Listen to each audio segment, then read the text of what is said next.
नमस्कार दोस्तों, आपका दोबारा स्वागत है अमरकंटक ब्लॉग के दूसरे पार्ट में। पिछली वीडियो में आपने देखा कि हम अमरकंटक आए थे, आनंद मंदिर गए और आज सुबह हम लोग नर्मदा कुंड में स्नान करके माँ नर्मदा के दर्शन करने जा रहे हैं। तो चलिए वीडियो शुरू करते हैं। दोस्तों, मैकल पर्वत पर स्थित अमरकंटक समुद्र तल से 1065 मीटर ऊंचा है और ये विंध्य और सतपुड़ा रेंजेस का मीटिंग पॉइंट भी है।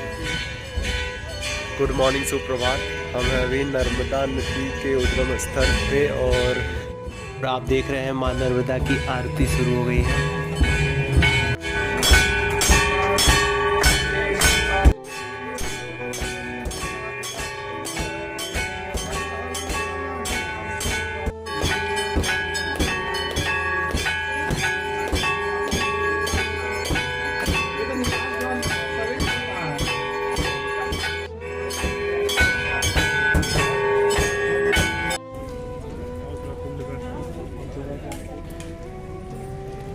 भगवान शिव की गर्दन जिसमें विष भरा हुआ है, तो अमरकंटक का मतलब है नेक ऑफ शिवा।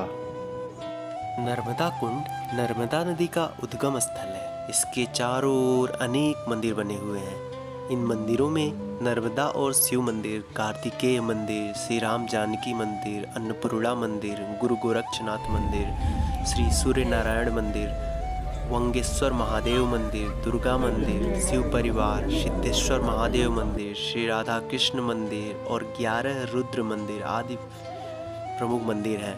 कहा जाता है कि यहाँ भगवान शिव और उनकी पुत्री नर्मदा रहते थे, निवास करते थे।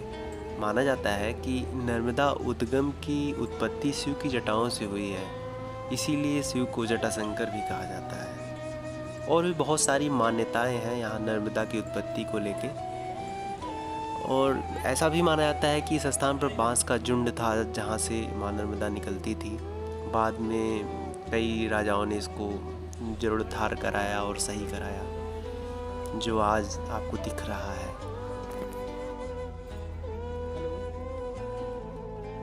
आपको और भी बताते चलें कि नर्मदा नदी, जोहिला नदी और सोन नदी तीनों नदियाँ अमरकंटक से ही निकली हैं। इस कुंड से लगभग 1.5 किलोमीटर दूर सोनमुड़ा में सोन नदी का उद्गम स्थल है और इस कुंड से लगभग 10 किलोमीटर दूर जलेश्वर में जोहिला नदी का उद्गम। और आप जो सामने देख रहे हैं वो माँ नर्मदा नदी का उद्गम स्थल है। तो हम हैं माँ नर्मदा नदी के उद्गम स्थल पे। प्राचीन धर्म ग्रंथों में जिस रेवा नदी का जिक्र हुआ है वह यही है, माँ नर्मदा। पुराणों में कहा गया है कि जो पुण्य गंगा में नहाने से मिलता है वो पुण्य नर्मदा के दर्शन से ही मिल जाता है। दोस्तों, नर्मदा नदी के बारे में ये भी कहा जाता है कि यह राजा मैखल की पुत्री थी। राजा मैखल ने नर्मदा जी का विवाह राजकुमार सोन से तय किया था। नर्मदा जी की एक दोस्त थी जिनका नाम जोहिला था। नर्मदा जी जोहिला को राजकुमार सोन की खबर लेने के लिए भेजा था, लेकिन यहाँ गड़बड़ हो गया। हुआ ये कि जब सोन ने जोहिला को देखा तो उन्हें जोहिला से प्रेम हो गया। अब नर्मदा जी काफ़ी इंतज़ार करने के बाद खुद जोहिला की खबर लेने चल पड़ी और उन्होंने देखा कि जोहिला और नर्मदा एक साथ हैं। यहाँ आया नर्मदा जी को गुस्सा और क्रोध में वह उल्टी दिशा में चलने लगी और आजीवन कुंवारी रहने का प्रण लिया। इसीलिए नर्मदा नदी को कुंवारी नदी भी कहते हैं और यही कारण है कि नर्मदा पूरब से पश्चिम की दिशा में बहती है। असली कुंड हम आपको दिखाने वाले हैं, जहाँ से यहाँ से निकल के नर्मदा नदी अरब की खाड़ी में जाके मिली है, गुजरात होते हुए। तो ये देखिए,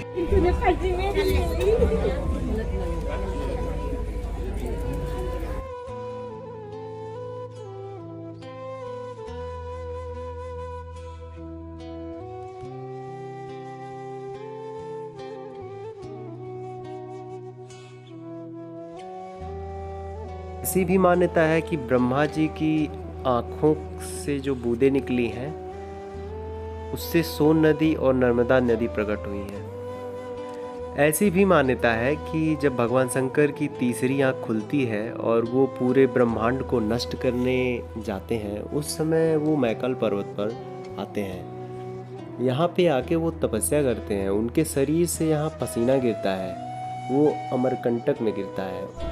उन दो बूंदों के गिरने से यहाँ कुंड बन जाता है और उस कुंड का नाम नर्मदा रखा गया है।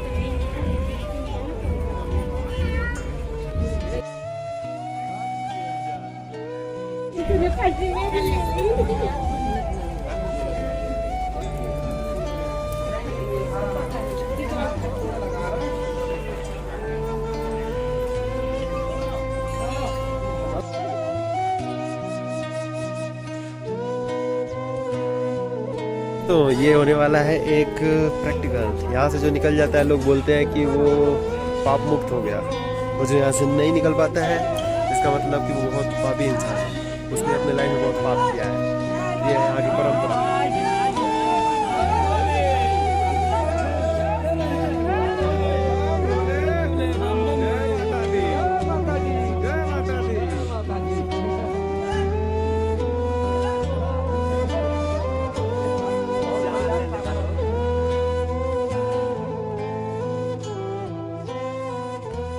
दरअसल ये एक हाथी है जिसके बीच से लोगों को निकलना होता है, और निकल जाने वाला इंसान ऐसा माना जाता है कि वो अपने लाइफ में बहुत कम पाप किया है या पाप नहीं किया है। तो हमारे साहू जी भी ट्राई कर रहे हैं इसके बीच से निकलने का, देखिए क्या होता है।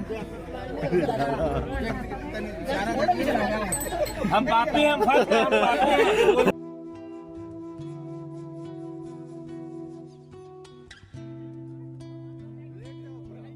लेकिन बात सोचने वाली है, क्या एक हाथी के, पत्थर की हाथी के नीचे से निकल जाना हमें पाप मुक्त बनाता है, और न निकल पाना ये बनाता है कि आप बहुत पाप किए हैं?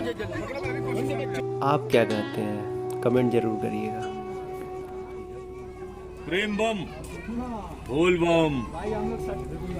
मेरे लिए तो ये एक एडवेंचर गेम लग रहा था, तो मैंने इसको पूरा एंजॉय किया। प्रशांत जी निकलने वाले हैं इस, आ जाओ प्रशांत जी। बाहर जाल में आओ, बाहर जाल में फंसो। कहाँ से मार रहे हो यार? घर में देखना। कहते हैं कि हम पापी फंस जाते हैं, और पाप काटने के लिए महाराज जी घुस चुके हैं और निकल। वाह यार, एक ही